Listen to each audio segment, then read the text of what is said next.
예, 오늘 시편 42편입니다. 42편은 시편이 총 5권으로 되어 있는데 이제 두 번째 책 2권에 해당되는 이제 첫 번째 시편이죠. 우리가 1편에서 41편까지 1권이라고 이렇게 이야기를 하고요. 오늘 42편부터 72편까지가 2권, 그리고 또 89편까지 3권, 또 106편까지 4권, 또 107편부터 마지막 150편까지 이제 5권으로 그렇게 되어 있습니다. 왜 시편을 이렇게 권별로 5권으로 나누었는가?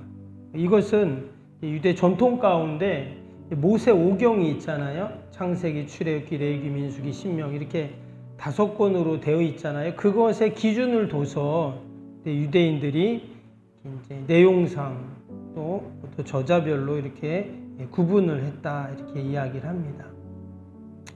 오늘 이 42편은요 보니까 표제를 보니까 뭐라고 되어 있습니까? 고라자손의 마스길 인도자를 따라 부르는 노래 그랬습니다. 인도자를 따라 부르는 노래라는 것은 이제 예배 드릴 때 함께 이제 회중들이 같이 이 시편을 읽고 노래했다 이제 이런 뜻입니다. 그런데 보니까 고라자손의 마스길 이렇게 되어 있죠. 고라자손이 이 시편을 노래하고 또 인도하고 또는 뭐 이 시편을 지었다 이렇게 이제 이야기할 수가 있어요. 그래서 고라자손이 과연 누구인가? 고라는 우리 신명기에 나오죠. 거기에 보면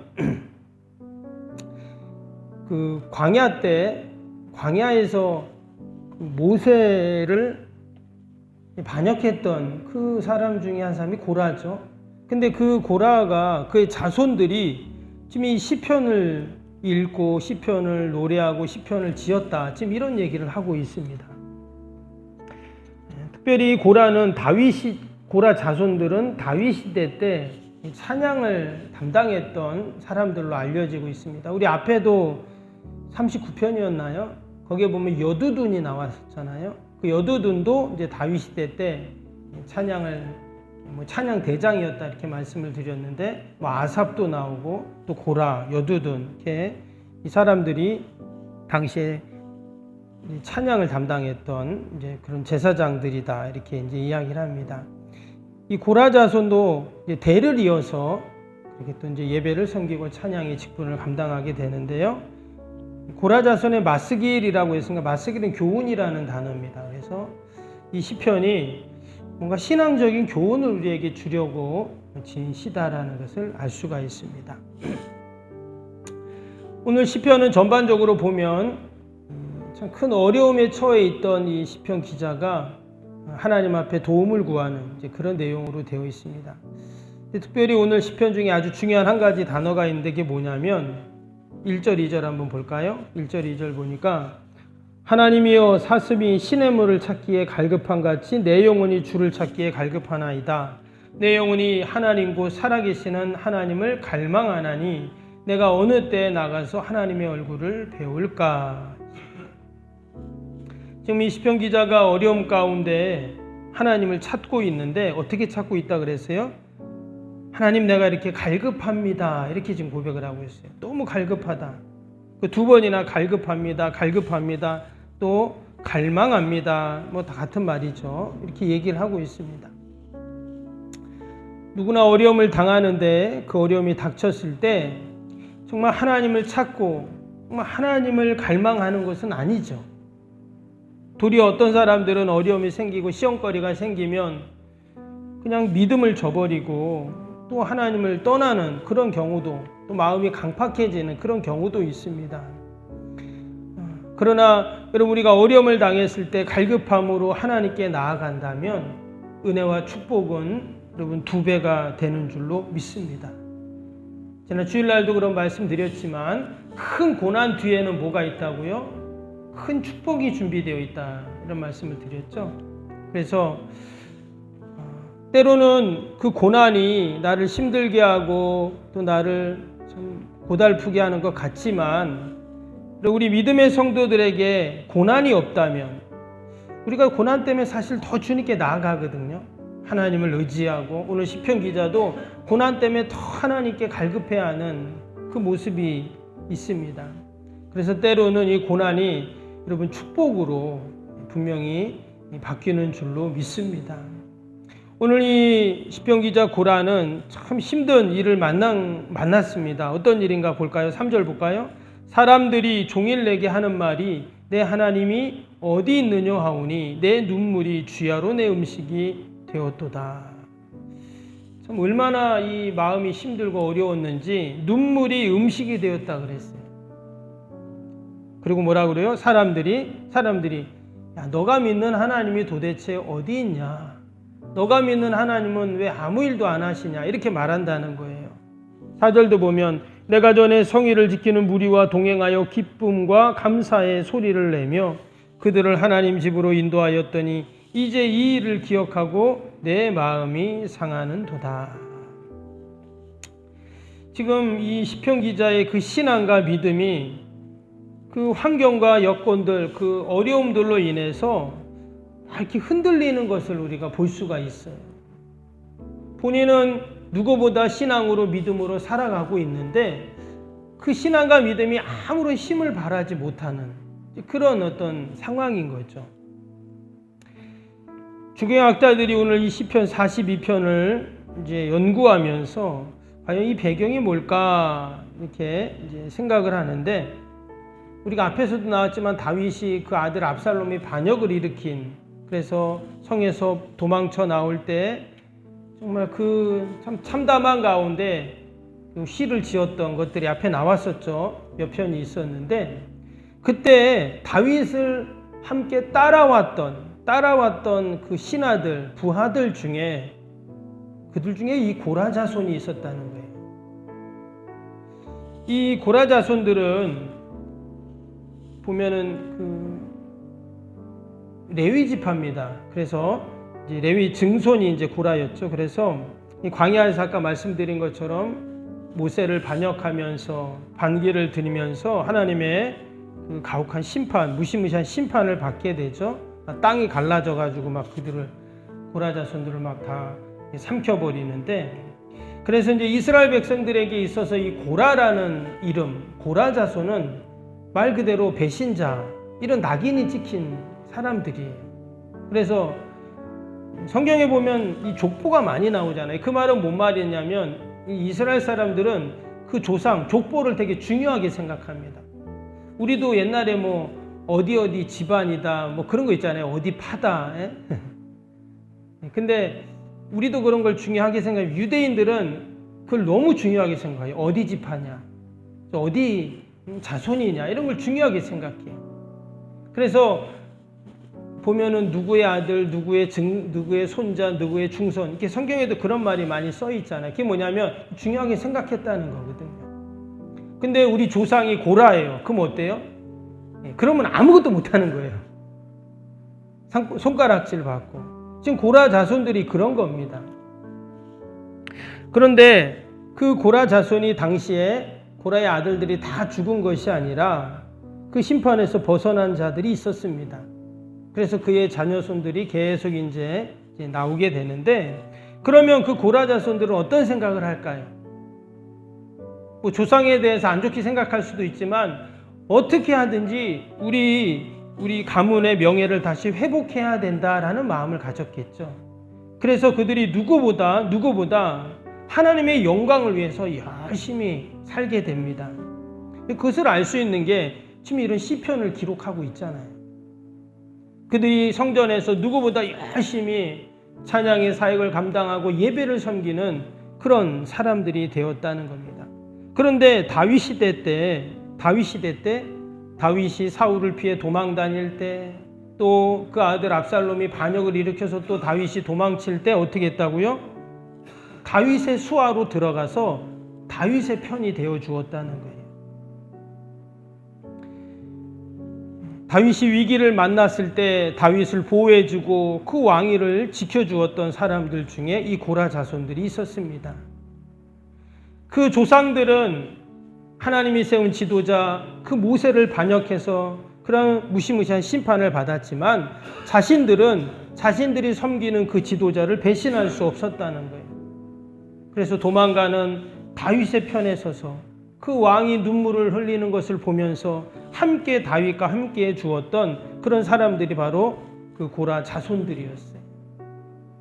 그래서 보면 시편에 총 11편이 나옵니다. 오늘 42편부터 43, 44, 49편까지 나오고 또 82편 그쪽 뒤에 보면 또 이제 몇 편이 나오게 되는데 참 놀라운 건 뭐냐면 이 고라 자손이요. 나중에 유대가 멸망하잖아요. 바벨론 포로로 끌려갑니다. 근데 나중에 그들이 예루살렘으로 돌아왔을 때 이제 포로 후기에 보면 어떤 일이 있냐면 이 사람들이 성전의 문지기로 지킵니다. 그러니까 아직 그 성전에서 그들이 온전한 예배를 드릴 수 없잖아요. 그러니까 그들이 하는 일이 뭐냐면 성전 문지기를 하는 거예요. 이게 참 놀라운 일이죠. 이전에 조상들은 지도자를 비난하고 반역하고 그래서 수치의 가문이 되었지만 그의 자손들은 절대 절망하지 않고 포기하지 않고 그 가문을 다시금 일으켜 세우는데 어떤 일을 했냐? 성전에서 예배를 섬기고 예배를 드릴 수 없으니까 성전 문지기가 되어서 그렇게 주님을 섬기는 이런 사람들이 되었다는 거예요. 그래서 그들이 이런 아름다운 시편을 남기고 그의 자녀손들에게 좋은 신앙들을 계속 이어주었다는 것입니다. 오늘 5절 볼까요? 5절에 이렇게 고백합니다. 내 영혼아 내가 어찌하여 낙심하며 어찌하여 내 속에서 불안해하는가? 너는 하나님께 소망을 두라. 그가 나타나 도우심으로 말미암아 내가 여전히 찬송하리로다. 어디에 소망을 두었다고요? 하나님께 소망을 두라. 절망할 수밖에 없는 그 상황 속에서도 정말 사람들에게 다 손가락질 받는 그 가문인데도 오직 하나님께만 소망을 두고 그 모든 어려움들을 이겨나가는 거죠. 여러분 참된 신앙은 오직 하나님께 우리가 소망을 두는 자인 줄로 믿습니다. 11절에도 똑같은 말이 또 그렇게 계속 반복이 되고 있죠.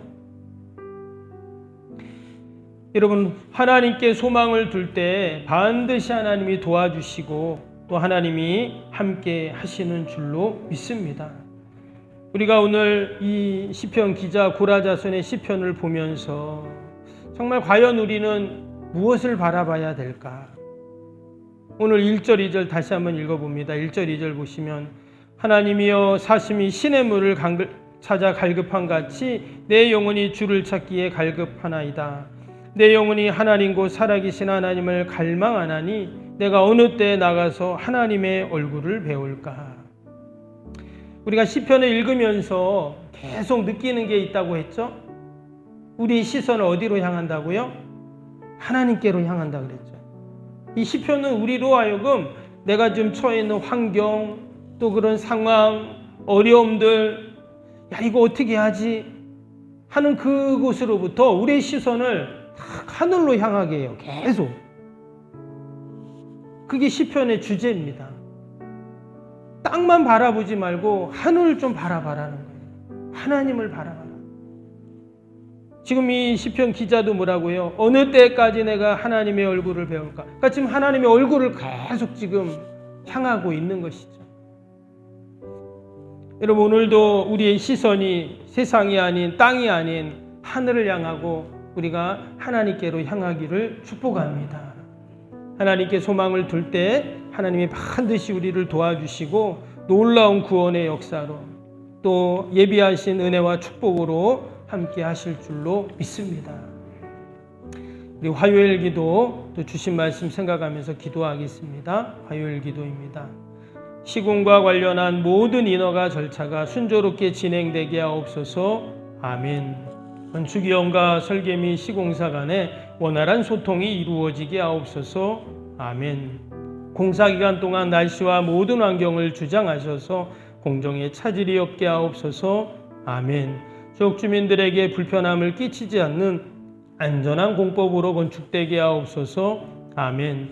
착공부터 완공에 이르기까지 지역사회와 긴밀한 우호관계를 유지하게 하옵소서. 아멘. 건축사와 건설사, 시공사를 붙드시고 초심을 잃지 않고 잘 감당하게 하옵소서. 아멘. 공사기간 동안 안전사고나 불미스러운 일이 한 건도 발생하지 않게 하옵소서. 아멘. 성실하고 책임감 있는 감리로 건축의 시작과 끝이 완벽하게 진행되게 하옵소서. 아멘. 자재 품질 및 검수가 철저히 이루어지고 공사 일정이 지체되지 않게 하옵소서. 아멘. 최적의 공사기간과 공사비 절감을 위해 세밀한 업무가 이루어지게 하옵소서.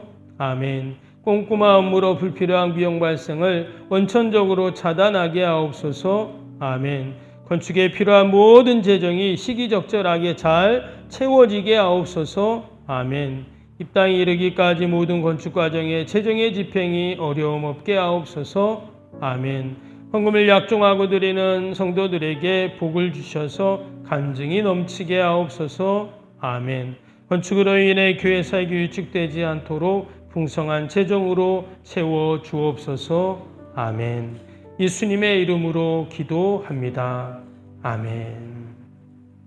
사랑과 은혜가 충만하신 하나님 아버지, 이 무더위 가운데도 저희들을 지켜주시고 또 이 새벽 주님을 갈급해하며 오직 주님을 갈망하며 하나님께 소망을 두며 주님 앞에 나오게 하시니 감사합니다.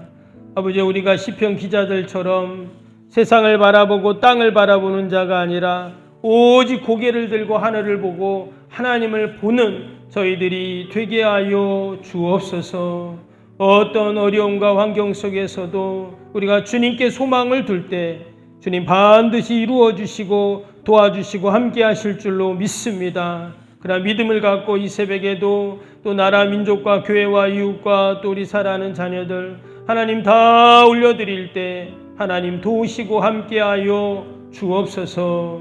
아버지, 특별히 기도합니다. 저 이스라엘 땅에서 저 중동에서 하나님 또다시 전쟁이 일어나려고 한다고 하는데 하나님 은혜와 긍휼을 베풀어 주시어서 아버지, 이 땅의 모든 전쟁과 테러들이 다 사라지게 하시고 진정한 평화가 임하게 하여 주옵소서.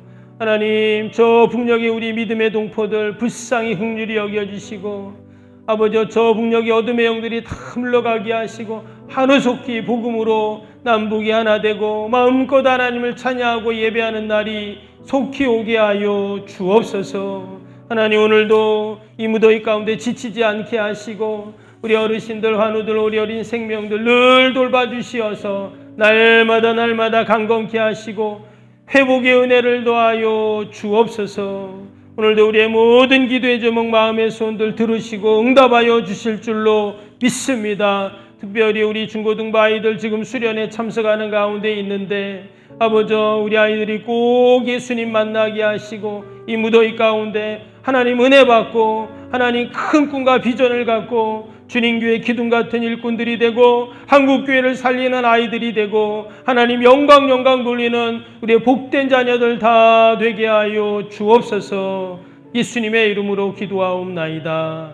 아멘. 하늘에 계신 우리 아버지, 아버지의 이름을 거룩하게 하시며 아버지의 나라가 오게 하시며 아버지의 뜻이 하늘에서와 같이 땅에서도 이루어지게 하소서. 오늘 우리에게 일용할 양식을 주시고 우리가 우리에게 잘못한 사람을 용서하여 준 것 같이 우리 죄를 용서하여 주시고 우리를 시험에 빠지지 않게 하시고 악에서 구하소서. 나라와 권능과 영광이 영원히 아버지의 것입니다. 아멘.